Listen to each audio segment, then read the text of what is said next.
আগামী এক সপ্তাহের মধ্যে ভারতবর্ষ, পশ্চিমবঙ্গ সহ ভারতবর্ষের প্রত্যেকটা স্টেটে সিএ লাগু হবে এবং সেটা আপনারা দেখবেন। আজকে সেই গ্যারান্টি এই মঞ্চ থেকে দিয়ে যাচ্ছি। সুকান্ত দা এসছেন মঞ্চে, আমি আমার বক্তব্য দীর্ঘায়িত করব না। বক্তব্য অনেক কিছু বলার ছিল, কিন্তু সময় অল্প আছে বলে আমি আমার বক্তব্য তাড়াতাড়ি শেষ করতে চাই। যারা ৭১-এর পরে ভারতবর্ষে এসেছেন, আমি শুধু সংক্ষেপে কতগুলো কথা বলে যাই। এই রাজ্য সরকারের মুখ্যমন্ত্রী বারবার বলছেন আপনাদের ভোটার কার্ড থাকলে, আধার কার্ড থাকলে আপনারা সকলে নাগরিক, আপনি ভোট দিতে পারছেন, ভোট দেওয়ার নাগরিক। কিন্তু এখানে শুনেছি কয়েক হাজার মানুষকে ভোটার অধিকার থেকে বঞ্চিত করা হয়েছে। মুখ্যমন্ত্রীকে জবাব দিতে হবে এই মানুষরা কেন ভোটার অধিকার থেকে বঞ্চিত থাকলে, আধার কার্ড থাকলে অধিকার থেকে বঞ্চিত হওয়ার কারণটা কি? এরা সকলে মতুয়া সম্প্রদায়, এরা সকলে অন্যান্য ভারতীয় জনতা পার্টির সমর্থক, তাই এদের ভোটার কার্ড করে দেওয়া যাবে না। তাহলে আপনি কেন বলে বেড়াচ্ছেন মানুষের কাছে যে যারাই এসছে তারাই নাগরিক? নাগরিক যদি হয় তাহলে পাসপোর্টের ইনকোয়ারিতে যখন ডিআইবির কাছে যাওয়া হচ্ছে, ডিআইবি কেন ৭১ সালের আগের দলিল চাইছে?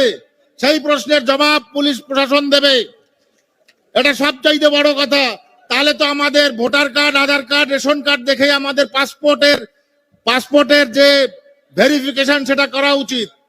আমি বলে যাচ্ছি এই সমস্ত জিনিস রাজ্য সরকার তার রাজনীতির জন্য করছে, কিন্তু বাস্তবে আমাদের যারা ৭১ সালের পরে এসেছি তাদের আমাদের সিটিজেনশিপ দরকার। সিটিজেনশিপ দরকার এই কারণে ভবিষ্যৎ প্রজন্মকে সিকিউর করার জন্য, ভবিষ্যৎ প্রজন্ম যেন কখনো ভারতবর্ষ থেকে রোহিঙ্গাদের মতো বেরিয়ে না যায়, তার জন্যই বর্তমান বিজেপি সরকার কেন্দ্রে সিএ লাগু করেছে। সিএ লাগু করলে আর কোন সরকারের ক্ষমতা নেই আমাদেরকে যখন খুশি ঘাড় ধাক্কা দিয়ে দেশ থেকে বার করে দেয়। এটা হচ্ছে সবচাইতে বড় কথা, যার জন্য সিএ ইমপ্লিমেন্টেড জরুরি এবং আগামী এক সপ্তাহের মধ্যে কেন্দ্রীয় সরকার করবে এই কথা বলে আমি আমার বক্তব্য এখানে শেষ করলাম। জয় হিন্দ, বন্দে মাতরম, ভারত মাতার জয়। মাননীয় রাজ্য সভাপতিকে বরণ করে নেবেন আমাদের এই জেলার জেলা সভাপতি মাননীয় নবেন্দু সুন্দর নস্কর মহাশয়।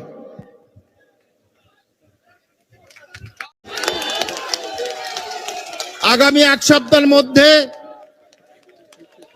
ভারতবর্ষ, পশ্চিমবঙ্গ সহ ভারতবর্ষের প্রত্যেকটা স্টেটে সিএ লাগু হবে এবং সেটা আপনারা দেখবেন। আজকে সেই গ্যারান্টি এই মঞ্চ থেকে দিয়ে যাচ্ছি। সুকান্ত দা এসছেন মঞ্চে, আমি আমার বক্তব্য দীর্ঘায়িত করব না।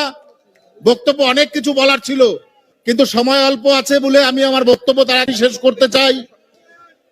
যারা ৭১-এর পরে ভারতবর্ষে এসেছেন, আমি শুধু সংক্ষেপে কতগুলো কথা বলে যাই।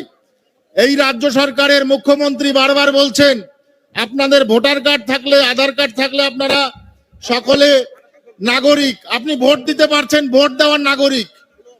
কিন্তু এখানে শুনেছি কয়েক হাজার মানুষকে ভোটার অধিকার থেকে বঞ্চিত করা হয়েছে।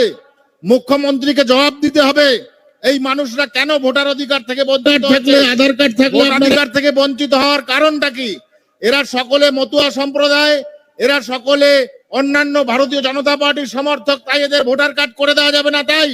তাহলে আপনি কেন বলে বেড়াচ্ছেন মানুষের কাছে যে যারাই এসছে তারাই নাগরিক?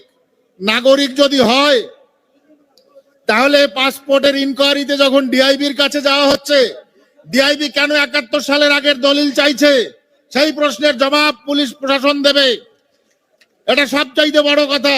তাহলে তো আমাদের ভোটার কার্ড, আধার কার্ড, রেশন কার্ড দেখে আমাদের পাসপোর্টের যে ভেরিফিকেশন সেটা করা উচিত।